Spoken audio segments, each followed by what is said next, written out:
Hello, ladies and gentlemen, boys and girls. Thanks very much for tuning in to Talkin Guff again with your host, myself, Ruben Django Pouch. Yeah, very excited today because today is the first guest-based podcast we're doing here on Talkin Guff, and what a guest we have. Mr. Ronan Snodaigh. Am I saying that right, Ro? Yeah. Perfect, sorry. Mr. Ronan Snodaigh. Thank you very much, Ronan, for coming along. Obviously, Ronan is a recording artist and performer here in Ireland. He has produced music with his band Kíla. He's produced his own solo music and numerous other sort of endeavours for film, TV, etc., etc. So we're going to have a nice little chat here, and I suppose, Ro, if you want to give yourself a little introduction rather than me. I'm a musician, I suppose, you know, in the sense that I've followed music for over 30 years, or I've been pursuing music, and there's a few different areas. Music, trying to keep up my skill set, so I'm still up to scratch. Yeah. As well as that, just my imagination. I write a lot. I think a lot. Yeah. Same as myself. I've had a certain amount of work, so you know, I haven't been private all the time. No, but I mean, reality you've been public all the time. Exactly. Yeah, and very successful. You know. Well, that too. Yeah, I do a lot in behind the scenes, in the back of my mind as well. You know. Great. Yeah. Before it gets out. I'm still at it, so sometimes wrapping it all up like, I did all of this. It's an you're still on the journey, as it were, so we can't necessarily put a blurb on the whole thing. No, that's cool. I just didn't want it to be, I wanted you maybe to put in your own 2 cents. So, obviously we've said that you've done a lot musically throughout the years, you write a lot and a lot of other behind the scenes stuff, and we get into that in a while, but I just wanted to maybe touch on who you are and where you come from a little bit. And like I said, previous to us hitting the record button, I was reading a lot about yourself and your family. A very interesting family, I have to say, at a glance. And I hope you don't mind me having looked into it a bit. But obviously, your mum is a Katrina cousin, is that correct? Kíla. Kíla, pardon me, sir. Kíla cousin.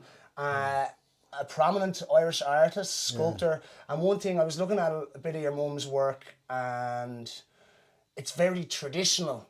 It's sort of very, I was looking at Ivor the Boneless, she did the spike in town for Ivor the Boneless, and the St. Patrick's, where is that? I saw it recently, St. Patrick with the sheep at his... Oh, that's up near Patrick's Hill. Right, okay, yeah.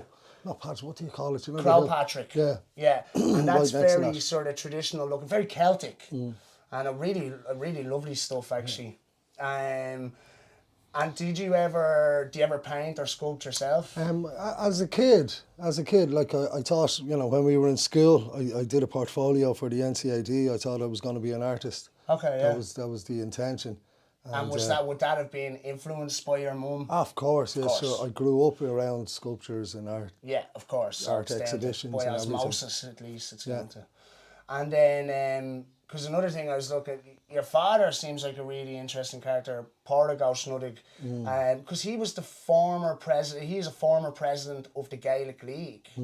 And the Gaelic League is actually, is that right? Am I right with that? It's interesting because when you flip languages, it's Cunning the Gaeilge, but then when you say the Gaelic League, that usually belongs to the revolutionary movement in history. It's the Irish language movement. Yeah, so basically it's a cultural organisation, effectively, to promote Irish language, and it would have, like the Gaeilge revival and stuff like that would have been a big part of that. But I was looking back on the history, and so maybe you could, when you say is it the same Gaelic League that we're talking about that was founded in 1893 by Douglas Hyde? Is that the same organisation? Yeah, it is actually. But that even in itself is so interesting because then Douglas Hyde in the 30s, 38, went on to become the first Irish president. The Uachtar on the Ireland. There you go. And your dad then followed in that man's footsteps. So that was interesting. But also, he's an author as well, is that correct? A publisher of numerous Irish language books over the years, but he's published a lot of his own books as well, or some of his own books as well, and one of them that I thought sounded really interesting, and I've forgotten the name, you'll have to excuse me. Hidden Ulster?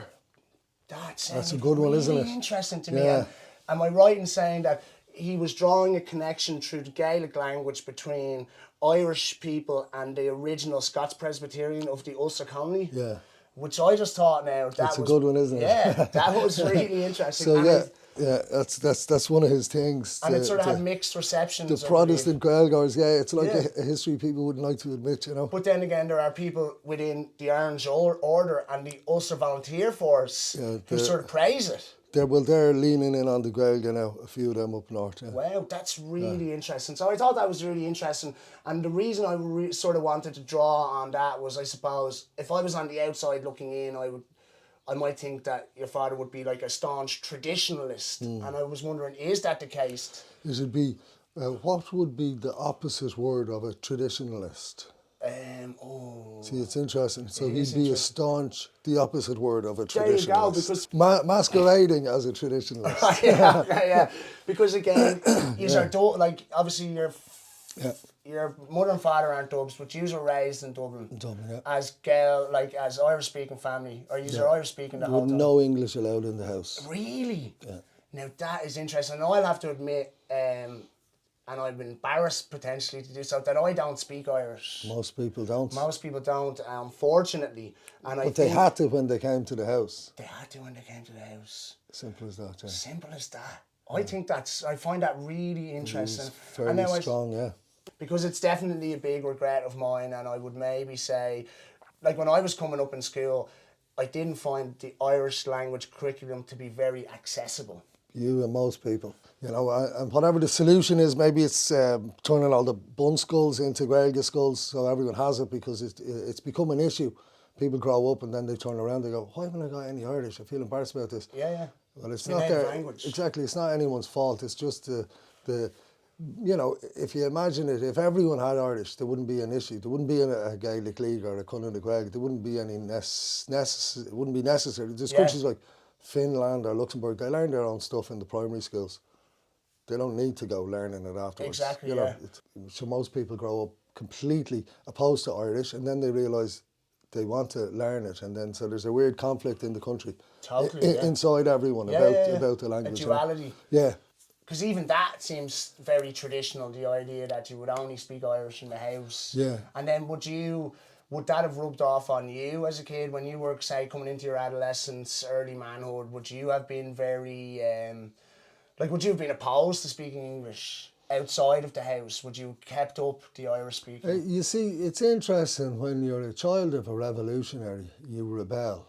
Okay, yeah. You see what I mean? Yeah. So, of course, I and all of us rebelled against what we grew up in. That's what you do. Okay, so you were like, fuck this, we want to talk about English? Yeah, or whatever you want to. And then, inevitably, as you rebel, you reassess your value system as it's happening and as you're growing up. You know what I mean? If you go too far to one side, you feel like your inner seesaw's gone. Okay, you know? So, it's an interesting thing to grow up with, and eventually you come out valuing the stand that your parents made, and you come out totally. And it mustn't have been an easy stand for them to Listen, make. I've got chiselers. I hardly speak. I have 2 bunches of chiselers, and half of the time it's only afterwards I think, oh, I didn't speak any Gaeilge today. I forgot to speak Gaeilge to them. So, you know, it makes me admire my parents' sense of direction. They seem to have been much more focused and determined. Focused than I am, let's say. You know. Well, I mean, maybe in terms of the Gaeilge, I've been focused on music, maybe a bit too much. Focused character as well. Because another thing that I found really interesting, because like I said, I think you're an interesting bunch. Your brother Angus is a Sinn Féin TD, has held his seat for nearly 20 years. I know, he's a veteran. He's a veteran. That's really impressive. Well, the thing about that is that on a grassroots constituency politics level, I don't think you really get to do that unless you're doing your job correctly. Yeah. So that's the ultimate sort of testament, I think, for that sort of thing. But really, a really interesting thing. And so, like, we get into, because you started, just because you obviously have been playing music for years, also with your brothers as well, Rossa and Colm, right? And I just say, I was a huge fan of Kíla in my adolescence. I think somewhere around St. Patrick's Day 2002, 2003, in the middle of the day, remember going in to see Kíla, and we were obviously listening to the albums all the time, but that was the first time I seen the band. And we went, my mum, the dressmaker, made us full Celtic garbs. Good. 18 years of age. Pissed us rats on Paddy's Day in 2003. And we went in, I think it was in Vicar Street in the middle of the day, to see ourselves. And I was definitely sort of blown away, because I was always someone who was interested in percussion and rhythms and beats, basically, and that sort of stuff. And that was something that was obviously a cornerstone of what you were doing. You know, it was really based around, or I found it to be based around rhythms. And I think I remember, is it called a Darabuka? That's right, yeah. There'll be a Rasta plays the Darabuka. And he used to have with the brush. With the brush. It's a gorgeous. And the way he hits the edge of the frame, so he gets a...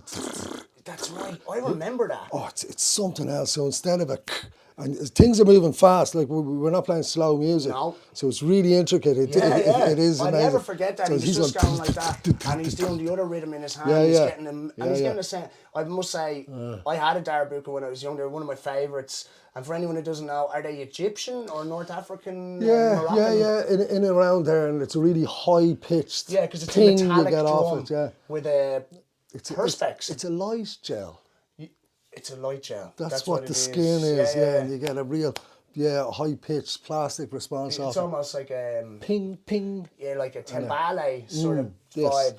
And so obviously, like I said, that was something that I was really blown away by at the time, or just the height, the level of sort of rhythms. And like you said, you're not going slow. No. It's intricate. It doesn't miss a beat. So I was really like... And we get onto yourself, obviously, in a bit.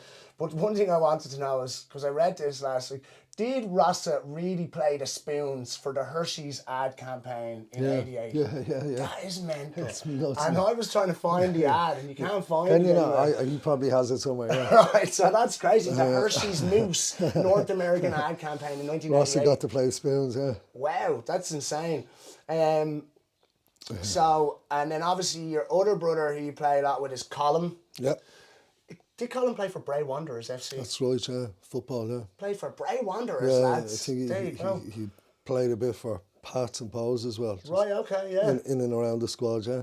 That's amazing, yeah. It's just when I was reading up last night, I was like, fucking Bray Wanderers. There you go. And that would have been before you were Bray natives. Yeah. Yeah. Because yourself and Colin are Bray natives now, right? At the minute, yeah. At the moment, right. Okay, cool.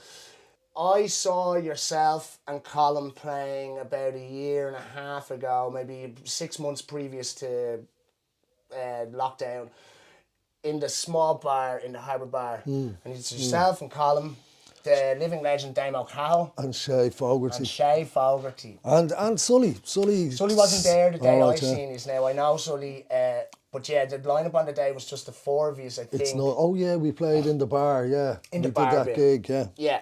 And one thing that really struck me there, because sometimes it's hard to see the wood for the trees in the sort of bigger gigs and those more intimate settings. You can really focus on the nuances. And obviously, like, Colin is a master flute player. Like, his flute playing is it's transcendental almost. It's beautiful. But one thing, and I don't mean to be fanboying now, but I mean, I really would have to make the point. One thing I really noticed on the day, and I knew this anyway, but just like, again, you know, sometimes something hits you again, you go, fucking hell, man, you really feel it again. Is your level of playing. I mean, I would just like to take a moment to say that your percussion is sort of world class. If you put you, like, I would just put you, you know, I'd just be like, well, there's one of the greatest percussionists in the world, traditional percussionists. And so, how did you... Because you also played the Baron. You played the Baron predominantly with Kíla, shall we say. But how did you... Because you played in a very different way. Yeah. You play it with the long, slender stick. That's right, so mostly one-ended. I suppose I developed my own way, Ruben. Yeah. And maybe that's what I got from my parents. I'm very single-minded. Like, if I have a goal, I'm going to get there. Great. Do you know? But that's that focus and determination we were talking about. And I like... I suppose when you hit on a high standard, when you feel like if you're climbing a tree, let's say, you get up to the top branches. I know what that image, what am I going to say? You stay up there until the bleeding thing grows enough to hold you. But there's a bit of that. But you don't really want to come back down, do you know, because you know what the standard is, and that requires pushing, you know what I mean? Yeah. So I'm like I said, I'm kind of determined, and maybe what would I say? Like if I notice my standards slipping, I'm fairly tough on myself. Yeah. Okay. Yeah. You know what I mean? So I I try and keep it up. Yeah. Well, you hear that a lot, like when people, and I don't mean, but like it's not that people say getting there is easy, maintaining it, and I'm not saying getting there was easy, but it's as much of a challenge to maintain as to get there. Yeah. And so, but then interestingly enough, because obviously when I look at you, you're in a stream of consciousness almost. There's the 10,000 hours thing is really kicking in there. And I mean, there's the old adage of practice makes perfect. And that really makes sense to me, because you get to a place where you're not thinking, your brain is not interrupting. Yeah, that's a great point. I suppose that's where I chase musically. Yeah. Is that beyond the mind music. Because that's when you're having fun, sure, or when it's just comfortable. That's what I like to be. Like a lot of my stuff is trying to outrun my mind. Yeah, of course, I understand that. I get that entirely. You know, right. So, and I even recorded a thing recently. Hopefully I'll put it out. I spent last year on the back beach every day, right? And then I did this recording a couple of weeks ago. I finished. Like, it should be coming out this week or something. I did it with Owen Murphy. Spud. I know Spud well. Big shout out to Owen Murphy, Big Garden. Good. And I absolutely delighted in what I achieved. Like, I'm thrilled because I managed to outrun my mind for 2 weeks, and I kind of came really elated going, I fucking did it. But it's nearly meditative then. Oh, exactly. Yeah. And I didn't want to add anything. And someone asked me, when do you know when you're finished? And I was going, as soon as the mind catches up, I'm finished. You know, now my mind's working, so I'm not recording. Yeah. I'm going to work on the stuff that I was able to do without me mind. Yeah, okay. We'll mix that. I'm not. I don't know, am I anti anything anymore, but I know what I like, so I know what I'm only talking about myself. I like that part of me that doesn't use the mind, and that's the bit I treasure. So yeah, I feel like I'm in good fettle, and I'm even scared to talk about it, because I'm thinking, oh shit, my mind will hear me talking about it, it'll catch up, slam me, I'll be so conscious next year I'll have to go practicing again. But I'm thrilled to have even gotten that far without me head being engaged. So okay, cool. I think it would be refreshing as well for people out there to know that someone who is pursuing music such as yourself for over 30 years, as you just said, still gets that, still needs to push themselves, still needs to get pangs of sort of insecurities about what they're doing. Yeah. So look, we've touched on it, and we'll touch on other work that you've done, but we've already discussed Kíla. For me, I was introduced to Kíla at a young age, sort of 14, 15, initially by a Dermot O'Brien or a Daisy, who's a youth coordinator here in Bray. He's been doing amazing work, and we'd love to have him on someday. He's been doing amazing work in Braytown with youth development for probably, Jesus man, probably 30 years as well, or 25, 30 years. And he would have been, he's a requisite Irish soul, you know, and so he would have put us on to Kíla first, and then my friend Ismail, who had said, in fact, we're not friends anymore, we had a big falling out in our adult years, but my friend Ismail, who used to knock around with a lot, he was like, no, you should listen to this is great. And so I suppose the point I'm trying to make is that I've always been a big fan of Kíla. It's something that was sort of innovative, because now the Afro-Celt connection is sort of well established, but for you sort of innovated. We were inventing it. So tell us a bit about that, if you don't mind. It's a weird one. So when you start inventing it, there's part of you that's aware that you're doing something that other people haven't conceived yet. Yeah. Right? But then, so when you're presenting it and going around and making a living of it, you really want to be, sometimes you want to be a cabaret band, or you want to be like everyone else, so you could just get accessible or marketable. Yeah, you know, and we've always fallen between every stool in the bar. Yeah, okay, you know, we never kind of fitted into anything. And then when the thing catches up with you, you're bored of that, you're off doing something else. Yeah. And you go, all right, I get it. I'm forever chasing something that isn't quite what's around me. Yeah. So if that's the setting, and it's interesting, and fair play to us, like, you know, we've had a good run at being a big shot band as well. You know, we totally, of course, managed to do that. But as I look at it, you sort of did it on your own terms, though. That's exactly. So fair play to you. That's why it took us so long. You know, because we did it on our own, completely off our own bat, really. But I should also add, with a little help from our friends, you know. Oh, well, that's always the case. It really is, actually, especially when you're dealing with this kind of thing, cultural shifts or things like that. When you have your buddies, you have your backup, you're bulletproof. Simple as that, you know. So we haven't always been bulletproof, but we could come from a good bunch of people like the Dublin Gaeilgeoir crowd, or the crowd we grew up in.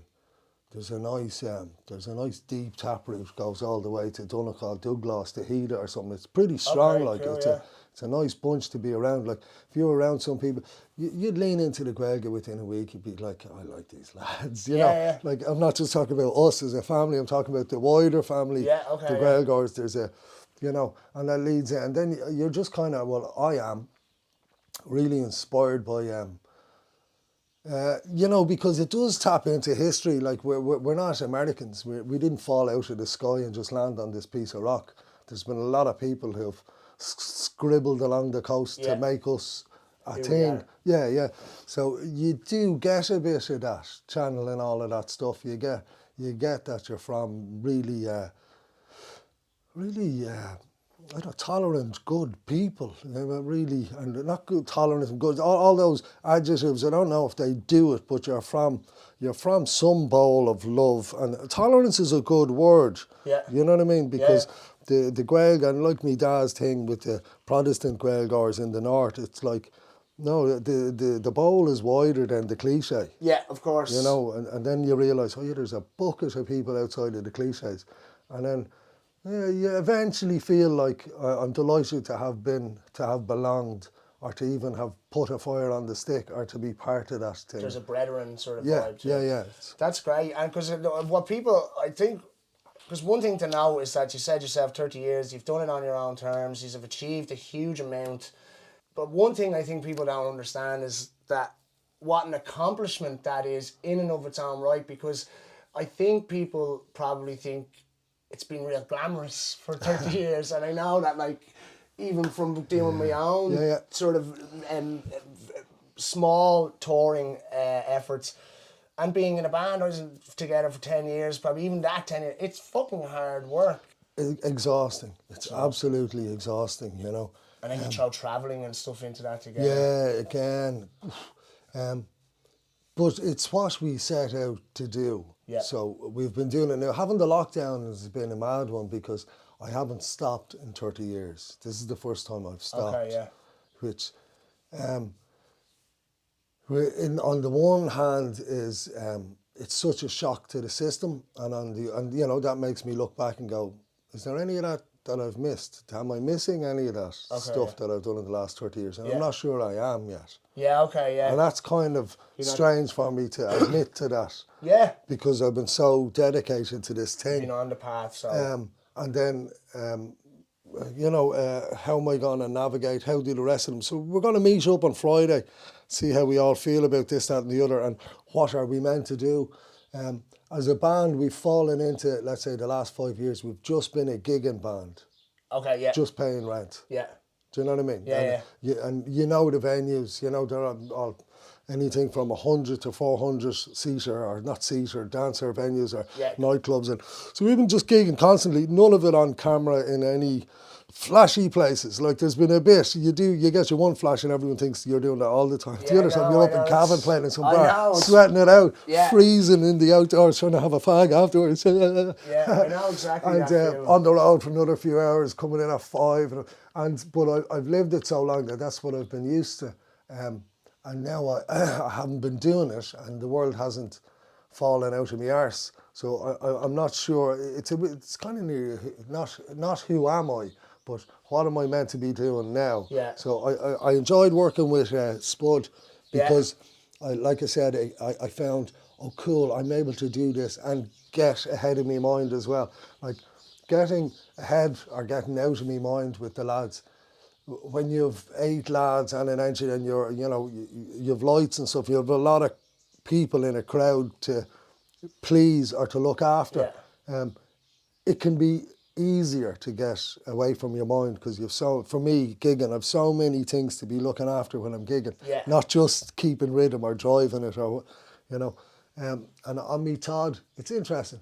But presently, I'm in good fettle, surprisingly. So I don't really know what's ahead. And maybe I have to approach life as a grown-up or as an alpha or, you know what I mean? Okay, yeah. And go, all right, kind of done that. And now I'm the after effect. Yeah, okay, you know? wow. So I don't know. Well, it's good then to know. Does it feel good then to know that you're not, like, being a performing artist doesn't necessarily, it's not your identity then. There's more, do you know what I mean? There's a bit of that, and maybe that's what the year has given me. Yeah. That's what I mean. I'm still inside me, and my identity is intact, even though I haven't been gigging for a year. You're not just the person who plays gigs. So I'm not depending on that for my identity. So that's nice to know.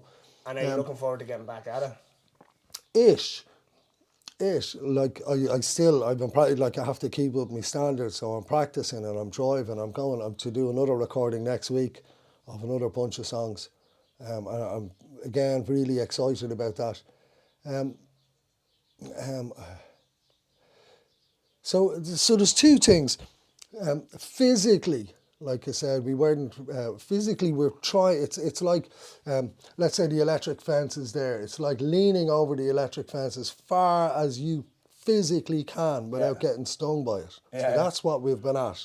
Okay. You know, or personally, I've been pushing the limits of everything I could physically possibly do, and now I'm going, oh, maybe I'm not as physically superhuman as I thought I was. Because age kicks in or it drags, and then you go, oh shit, my back's a bit scratchy. I get embarrassed standing up with people with a sore back, you know. Yeah. What am I meant to do with this now? Am I going to have to sit down and gig now? I've no idea what the future holds. Now that I feel, and my whole setting has never been in I'm not into the sentimentality of looking back at cliches or anything or repeating stuff. Even the Kíla thing, we've never played traditional tunes. That's not our thing. Like, so far, you've never played reels and jigs or this sort of stuff? We've written all our own stuff. You've written all your own stuff, yeah. You know what I mean? From since school. You know what I mean? You're in Colosh down together, is that correct? Yeah. So,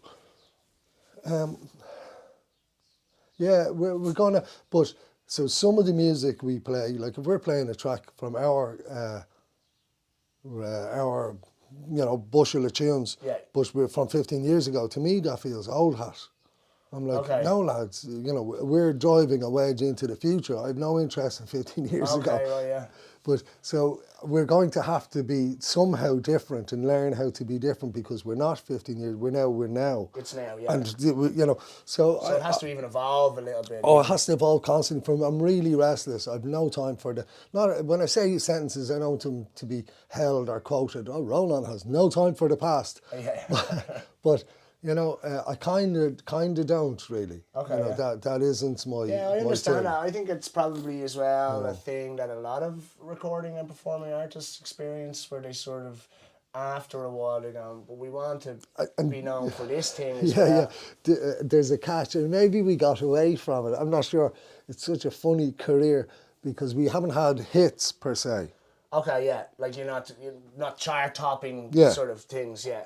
So that has given us a freedom to pursue the future because we haven't had to play hits for the crowd necessarily. People screaming out. Yeah, sing the ding. You have a bit of it, but not in the way that other bands have had hits, and you have to. I understand where you're coming from. So that's. I think then as well maybe the people who are into you would have what they consider to be the hits. Yeah. You know that's also true, but somehow, or maybe we've been big ignorant about it, or maybe it's just me because I just want to play the next tune. You know? I understand that. I really do, and I want it to be better than the last tune. I think that's probably in the long run better for the audience and the listener because they're getting the most out of you. Right, well, do you know what I mean? Right, well, I agree with that. Okay, interesting. I was like the first Kíla album I listened to, it's funny, when you hear an album from someone that could be their second or third album, you're always like, that's the first album. So Talkin Guff was a big one for me. And that was a big hit. That was a big one, yeah. That was a big hit, and it's probably, God, it could have been the biggest hit we had. I'm not sure, but it was a big hit in a few countries and stuff. It's a great album. That launched us, yeah. Tunes on. I love on Tave Tula Mock. And I've also been a big fan of Mind the Gap and Lemonade and Buns. Yeah. Is that what it's called? Yeah, I like that album yeah, as well. I think, which one of them, is there a song you have called Guernsey?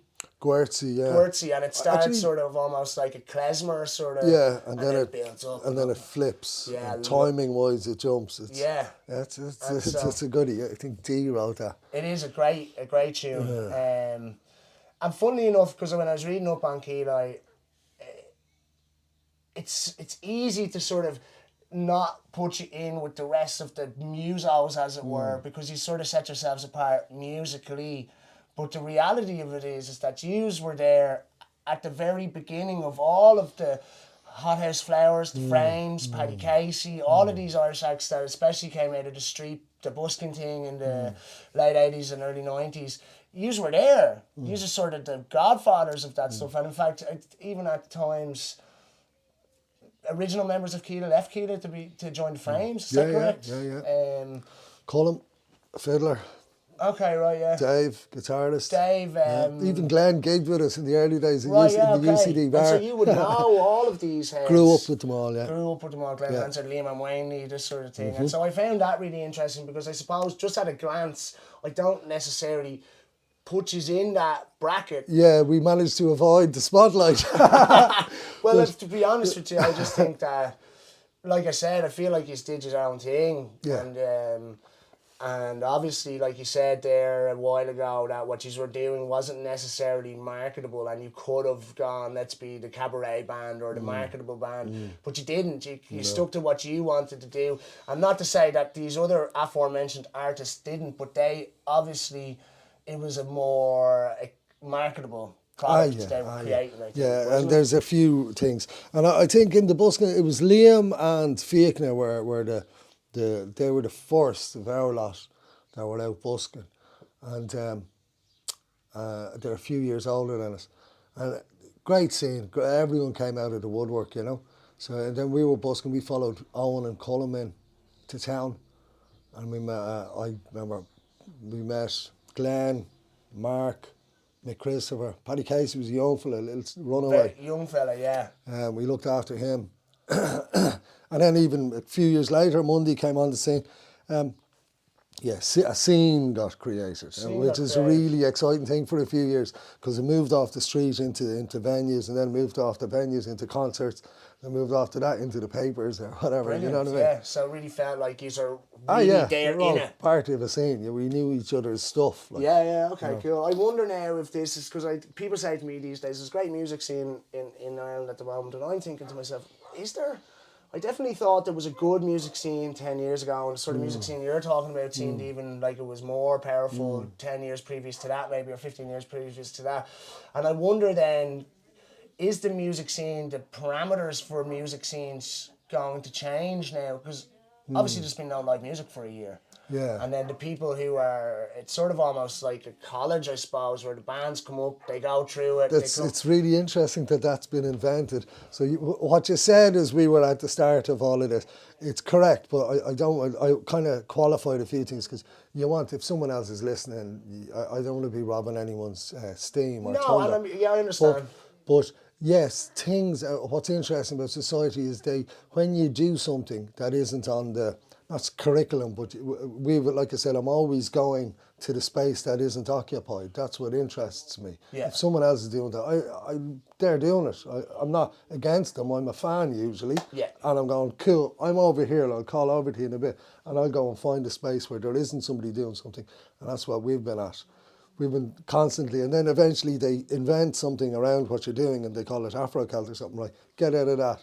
Right, we're off here, we're doing the Eastern stuff. Do you know what I mean? Yeah. And then they come up with a license for busking or something, all right, get out of that. You know? Yeah. And then they come up with colleges for rock music, right, get out of that.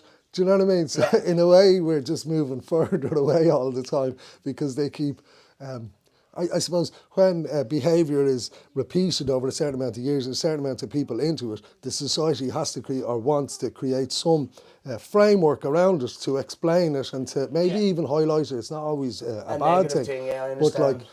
but it doesn't, like, I didn't go to school and learn rock or any, do you know what I mean? Yeah. It can sometimes make the person who's doing the thing feel a bit pushed out. Okay, Do you know what I mean? You go, that just feels all weird to me. Yeah. So I'm not going near that stuff. I'll find another pursuit, you know. Okay, yeah, cool. So, but it's nice to have been, there's a lovely camaraderie in musicians in Ireland. So when people talk about a scene, and that doesn't exist in England. Okay. And that doesn't exist. In Europe, the venues are nice to you. I'm not sure if the musicians are. Okay, yeah. In Ireland, the musicians are nice to each other. And Yes. that's what people notice. And that's a huge thing. Yeah. It's a really deep feeling, you know, because, like, and for the last, let's say, especially last 5-7 years, like I said, we've been a road band. And I've been meeting musicians in garages at 2 in the morning, you know what I mean, all around the Midlands, because everyone's coming from and going to, you know, some lads from Cork, and you meet them at the garage, you have a few smokes and you head off around the back of the garage. It's 2 in the morning and you're sharing stories about the gig, you're on stitches, and then zoom, you split off again. Yeah. So there's been or in airports, you know what I mean, for 10 years before that we were meeting in airports, and, you know, so, but bands are really fond of each other. Yes. In Ireland, and some of the bigger shots aren't, and sometimes big shots have issues, and maybe that's why they're big shots or whatever. They're in a more competitive way of being or something. Yeah. But generally, so when people say scene, there's a goodwill spectre in the whole thing. Yes, definitely, You know? and I felt that I can identify what you're saying so much, because, like I said, like you were saying, or I think this is what you were sort of getting at. It's like, even if I was singing, like, that's not necessarily what I want to do, or it's not my cup of tea or whatever. I remember just being in awe, really, of all of the bands that we were playing in Simpatico at the time, because it's just like, they're fucking brilliant. There's just so many good bands, and even was just like, I don't know if I go home and put the kettle on and stick the album on, but when I'm just like, oh wow, that's brilliant. And like you said, I think there was a lot of that.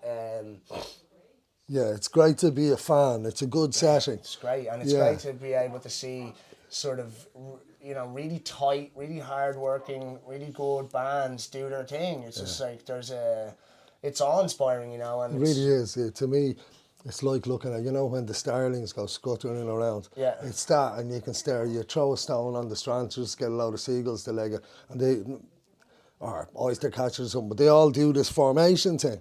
Like, that's what I see when I see bands. It's like part of it's brilliant. You're looking at how brilliant they are. Sometimes they're great, but there's something about the organised movements or the shifts of the music. That's what I see anyway. I love it. You know, like even watching Ireland play rugby, and you watch them switch places, and then boom, they throw a dummy. You know, but there's 15 lads in on a movement. yes, You know, and all on the same page. Yeah. We've mentioned there, obviously, Kíla, but you have a serious back catalogue of solo stuff as well. I do. And just to touch on a few, like, I mean, one of the first solo albums of yours that I would have listened to was Playdays. And I love it. And I was looking back over on it yesterday, and something that I really...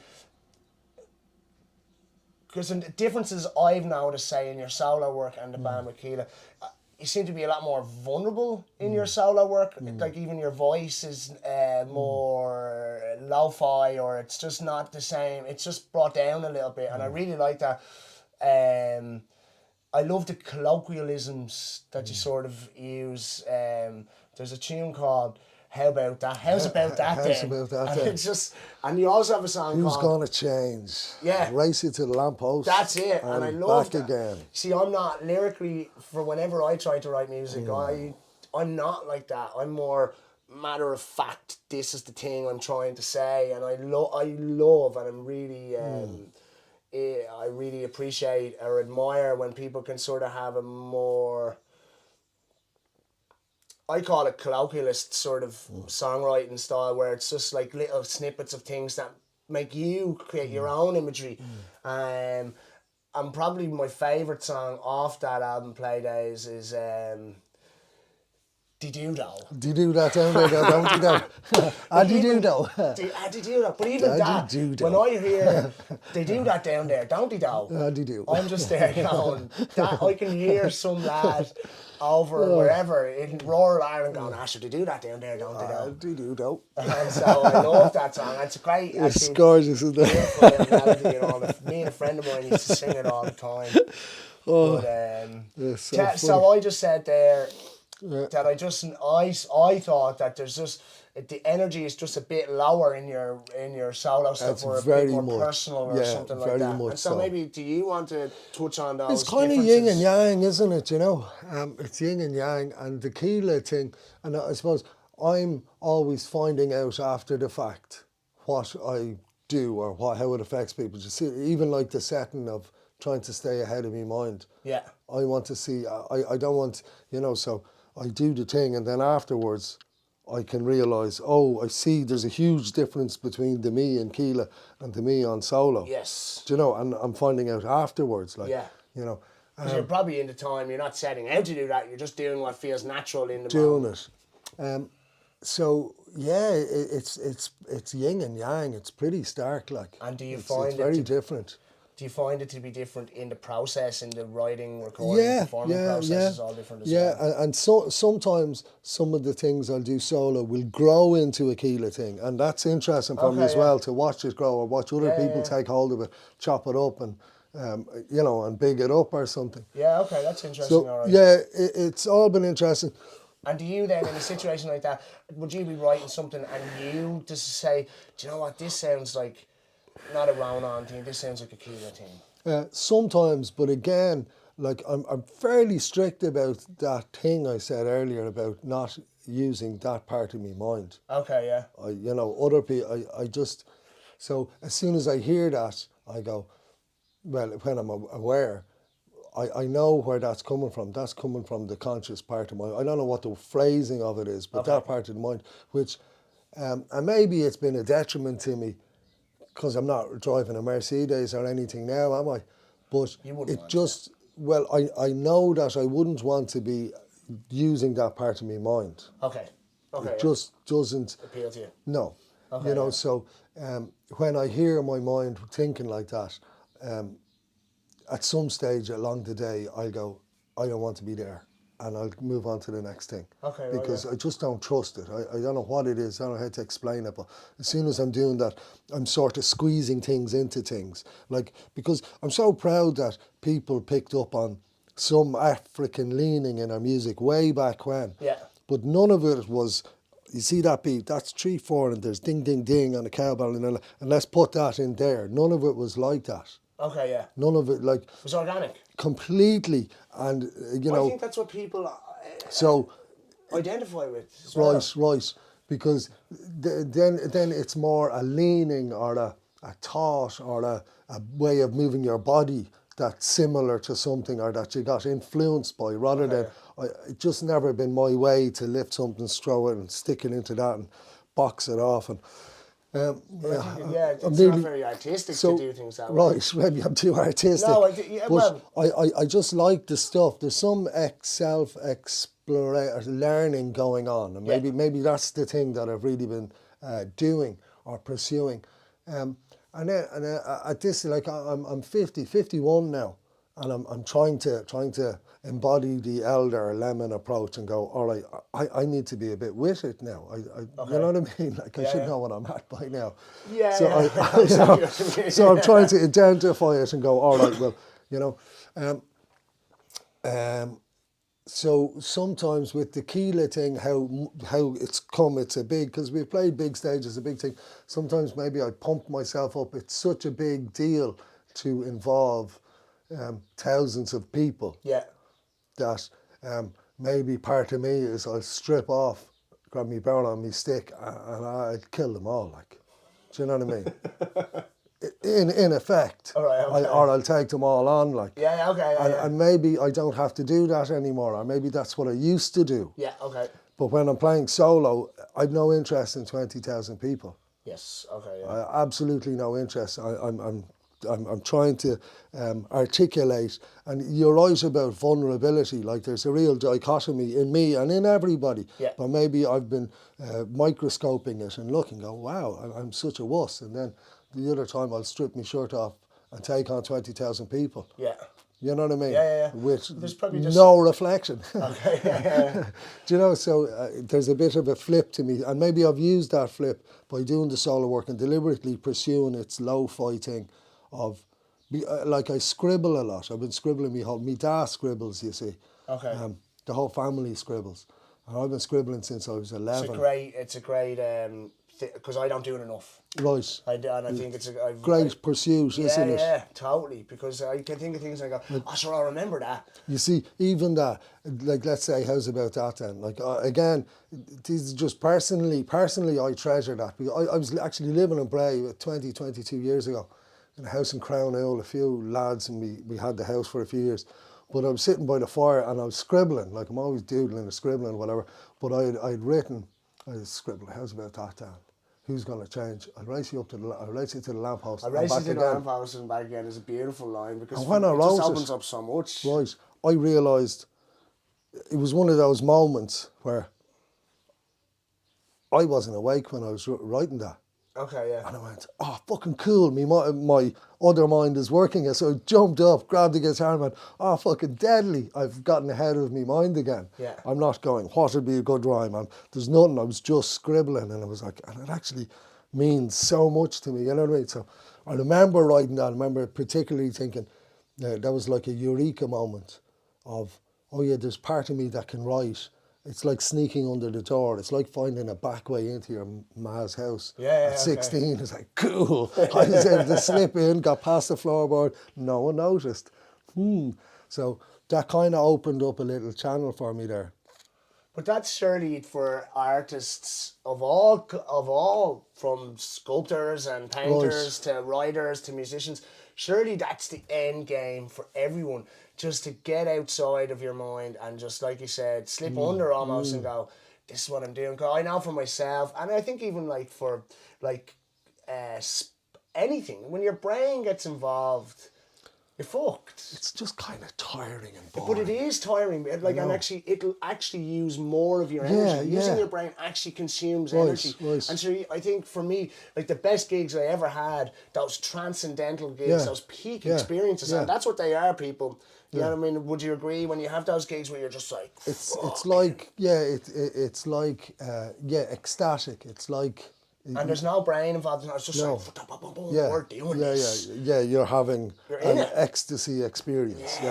For me, that's the one thing that I really miss about playing live, because that's the ultimate goal for me. It's just like, I'm transcending here, you know what I mean? And funnily enough, when I was listening back on play days and Tiptoe and stuff like that, I have a friend who I played with for years in the band called William Slattery, Will Slattery. He has a Spotify page, and I think you would love what he does. It reminds me a lot of your solo stuff. So it'd be worth checking out for yourself, actually. Will Slattery. Will Slattery, I remember that name. I was also then looking into... you've done a lot, especially in the more recent years, a lot for movie and TV and stuff. So we'll get in, I'm going to touch on these dudes in a minute, but funnily enough, I was surprised, I don't know why I was surprised maybe, but I was a little bit surprised to see, not in a negative way, that there was music of yours featured heavily in an award-winning documentary called Fight or Flight. Oh yeah, Peter's documentary, who goes into Thailand. That's right, yeah. And I suppose just that... when I heard, it just says featured heavily in Fight or Flight, and then I was like, oh, I wonder what that's about.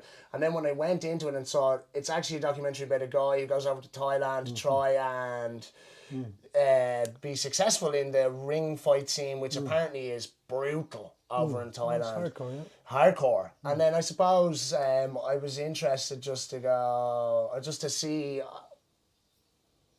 I just thought it was an interesting dynamic to have your music, and it makes sense to me because a lot of the Kíla stuff is very powerful. It's sort of visceral warrior vibes off it. Like sometimes I throw it on in the kitchen when we're cleaning up, and it's just like, oh, lads are killing it. You know what I mean? And so but then So in that way it makes sense to me, but then I suppose I just wouldn't have expected necessarily to see your music featured in such a documentary about fighting. I don't know why that is, but have you seen it yourself? I haven't seen it. I've personal, you know, like, I don't know on tape should I be able to tell some of Peter's backstory, so I won't. But I've personal experience in the before he went to Thailand part of that story, you know. Okay, cool. And on his way to Thailand, I would have considered him a total fucking write-off.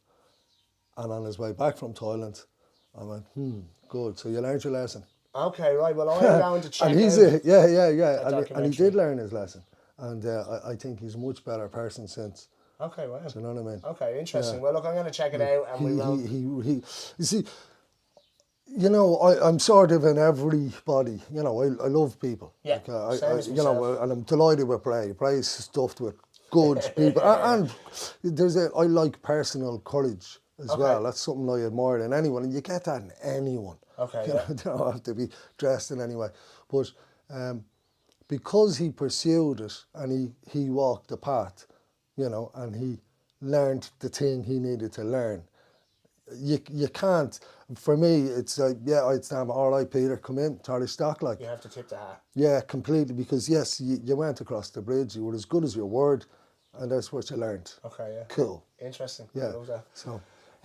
Obviously, you have done music, or not obviously, but you have also done music for the Cartoon Saloon dudes. Yeah. And they've made, for anyone who hasn't seen them, Song of the Sea and Story of Cows, is that what it's called? There's two of them. Secret of the Cows, Song of the Sea, and now the Wolf Walkers. Okay, so I don't know about the Wolf Walkers, but I just quickly, they're stunning movies. Like, the animation is perfect. Because it's like something we've never seen. It's Celtic animation.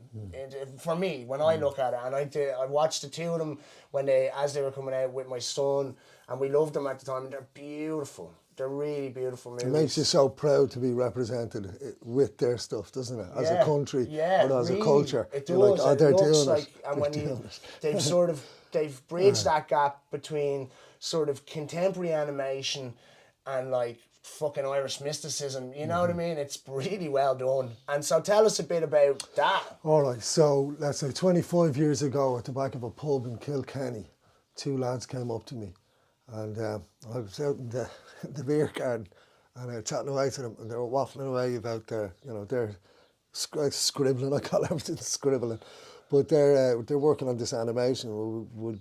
Could they use our music, or they'd like to use the music? I'm thinking, Jesus, lad, I think that's a fucking great idea, you know. So I had a great chat, and then they says, we'll give you a shout when we're finished.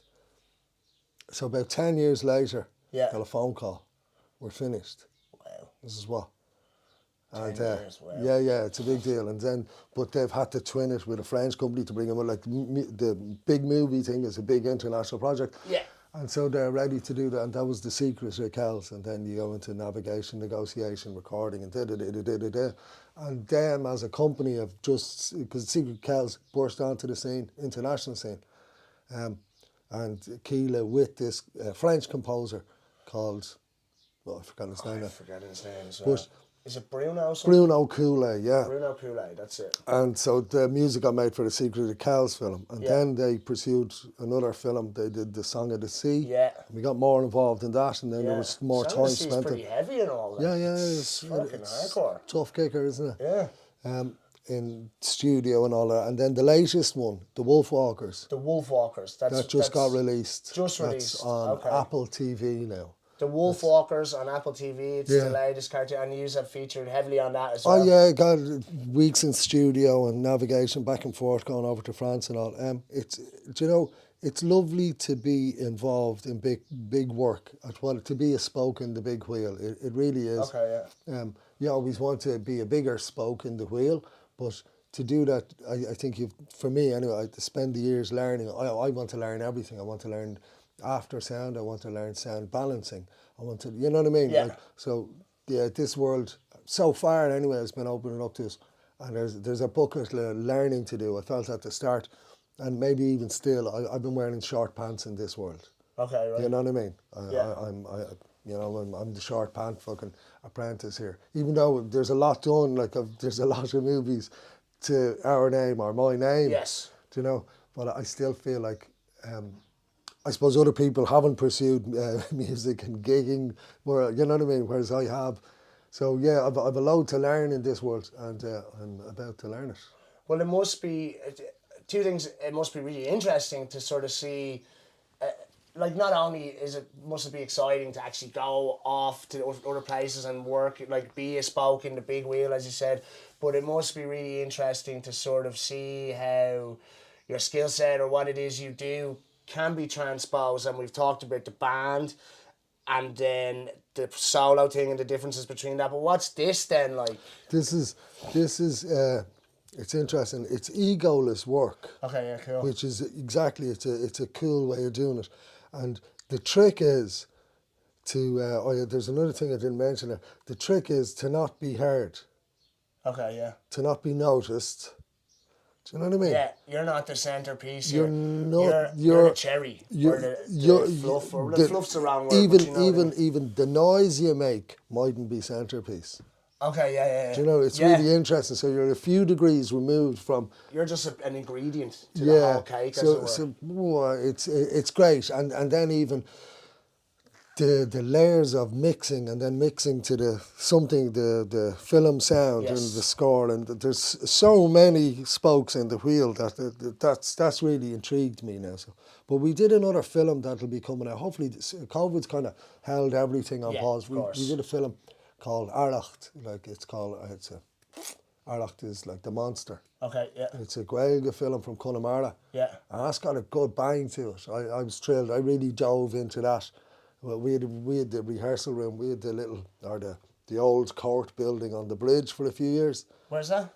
Just in Bray, on the bridge. Okay, yeah. You know, near the Royal Hotel. Oh yeah, by the Maltings there. So we had that for two and a half years. Okay, I was in there every day, and I did Arlacht in there a lot, and I'm very proud of that, because apart from saying that you're nothing or you're the fluff in a film, but sometimes if you get a film and if you can get into it and embody it or resonate with it, you might be able to get your stuff in under it too. Yeah. You know, I put a lot of work into that, and it's a strong film, man. It's a really strong film. It's about the famine. It's a one man. What does one fella do when the famine hits his family and wipes it all out? Okay, right. So he's on the run. Well, he's on the run. I mean, he's Connemara, so he's on a Curragh run. He's off land because he's on the run. Like, they've sent the lads to get him. Okay, yeah. Because there's been a few murders happened on his ticket. Yeah. You know what I mean? So he's on the hop in his Curragh. Like, I don't know how to, like, the feeling I get is I want to pull me rib cage open and let the fucking beast out, and I want to rip and fucking decimate shit, or just because I'm so fucking cross. I'm so cross and so hurt out of our history. It's like, of course, there's been so many violations. And you also feel really proud and really fucking strong and grateful for the resilience of whoever we came from, to have fucking lived through that fucking mad violation. Do you think that in the country? It's funny you should say that, because I think about that, not to stray too far off topic, but I look around today and I go, is the capacity for that sort of thing to happen? Is it there now? And this, like, you're talking about the resilience of the people who lived through the violations throughout our history. Do we have that same strength of character now to live through some sort of violation? So yes is the answer. Yes. Right? Okay. But and we all come from a family who lived through that. Yeah. So we're all related to people who lived through that. So everyone came through that. They must have had a gift or a grift. Yeah. Everyone had something. Someone in your family had some gift, grift, or shift, or shimmy, because you either robbed, tricked, begged, prostituted, worked if there was any work, emigrated, one of your brothers emigrated and paid for the year. So someone did something. Okay, yeah. So, you know what I mean? Everyone, because to me it's like that's a bottleneck of a population.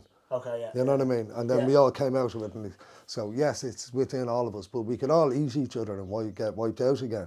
Yes. But some, you know, so it's within us again that we'd somehow pull through. Still there, Sure, that's where we're only four knees down from it, isn't it? Fair, cool. That's I like that. That's sort of that makes me feel better to hear it, because you're right, I suppose, and it's optimistic to a degree, and I like to think that it's still there. Just then, because we spoke there before about how Kíla and yourself, that you did it on your own terms, and that's such a good thing to see, and it's something we don't get to see enough of. Or it's certainly, I think a lot of people who try to do it on their own terms these days, they die because it's too hard, it's too difficult. The resources aren't there to do it on your own terms. But then when you look at stuff as well, like when I look at the cartoon saloon movies that we've been talking about, they seem to have done it on their own terms as well. And they've grown a company that's huge and international. Like that, the new one has been up for Oscars and Grammys and everything. Okay. Like they're a big name in the world now, and they're still lads. Right. Yeah. That's why I said I met them in a beer garden in Kilkenny. Like they've grown a huge company that employs lots of people and functions as a big company. And they're still cool. Like you can still just ring them up or meet them or chat to them. They haven't started wearing suits and they're not executive body blast. They're still dudes. And for me, that's a real treasure. You know, I like the informal thing we have in this country. I like the Republican mentality. Okay. There isn't anyone above. Yes. You know, I really treasure that. I would look. That's what I'm all about. I've no time for divinity or chosen bullshit. Yeah, that's my that stuff. style. So as soon as you start talking like that, say, all right, mate, I'll see you later. Yeah. Thanks very much. There's a taxi up there.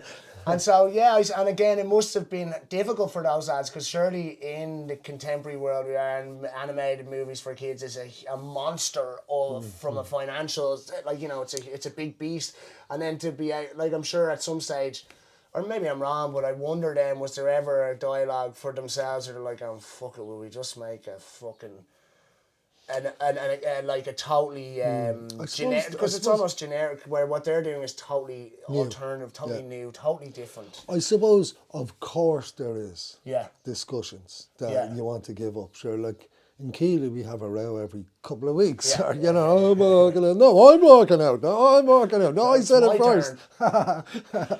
So, yes, of course, you know, and I don't know what the glue to survival. Maybe poverty is the glue to survival, because you haven't any choice. Maybe that's not true either, because you can always just toss it in and go onto a building site. I think people get too hung up, like we're saying, on what they think people want, what they think they have to do, and when you actually do what is organic and natural to you, you create something beautiful that people are bound to identify with, or say, oh, do you know what, that's great. And what a great then, considering, like, these are almost like the musical and movie versions of each other. Not quite, but you know what I mean? It's a great marriage. Yeah. You know, to have yourselves and that as one. Look, Ronan, that was sort of all I had to chat about. Was there anything you wanted to promote or push? Now, just say before you do, we only have 20 subscribers, so your promotion won't go very far, but... Is there anything else you wanted to say or touch on before we...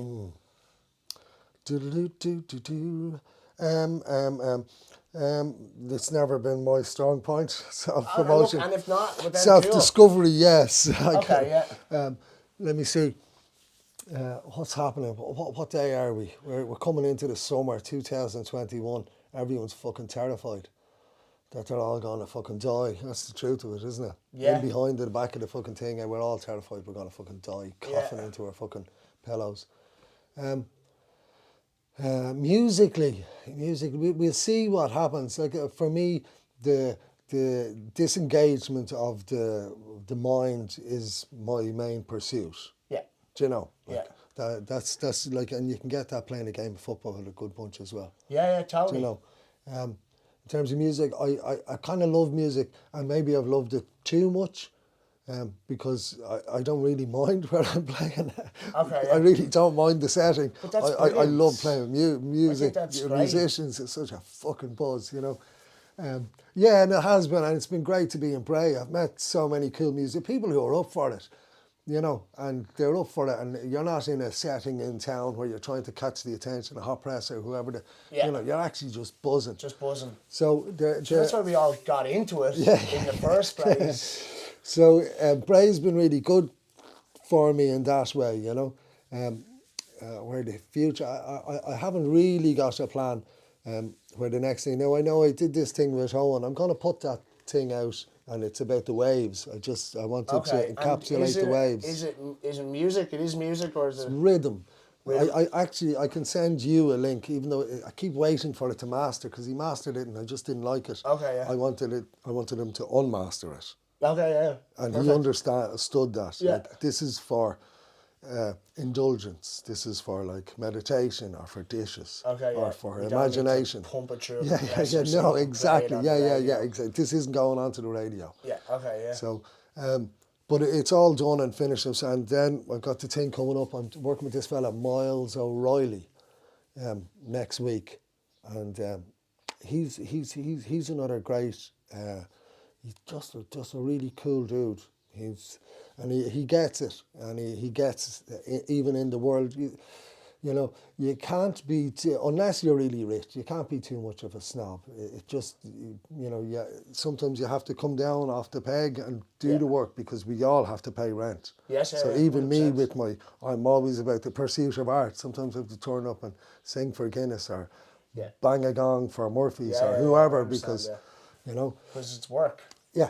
Like you said, you're paying the bills, and you don't. Yeah, exactly. But that's actually a lovely way to look at it as well. It's like, you don't have the opportunity to sort of go, oh, that's not me. It's just like, what are we doing? Yeah, come on, let's do it. A bit of work. What am I getting paid? Yeah. Which is important. We all got to pay the bills. You know what I mean? It's vital. It really is a part of life. And, you know, and so I'd be making noise. Like, these two, like, they'll be released sometime in the next month, hopefully. Great. Like, that's what I'm hoping for. I don't know, I could waffle all night, but sure, here's the thing. If there's 20 subscribers, tell them to scribble or waffle or write a text in or a message or something, you know what I mean? Yeah. To give me something extra to waffle about, or write back to them or something. Okay, yeah. I'm always trying to get people who do watch the podcast to leave comments. Yeah, it's worth doing. You know. Yeah, and so, because I want to be interactive. Even if someone wants to tell me it's shit, I'm like, great, tell us. Yeah, you could even do it live as well, and they could scribble up messages. I was going to maybe also give me phone number or something, because I'm not that au fait with the live stream technology and all this stuff. All right, well look, let's wrap it up. I just want to say a big thank you to yourself, Ronan, for coming down. I really appreciate it. As soon as I texted Ro, he wrote back within minutes that it would be a pleasure to be on the podcast, and that's not something you would usually get out of someone who has been, you know, in general, and let alone someone who has done as much as you have. And so I really appreciate that. Thank you very much. Gulamagad Ruin. Okay, cool. Delighted. Listen, ladies and gentlemen, we'll see you next time on Talkin Guff. Slán.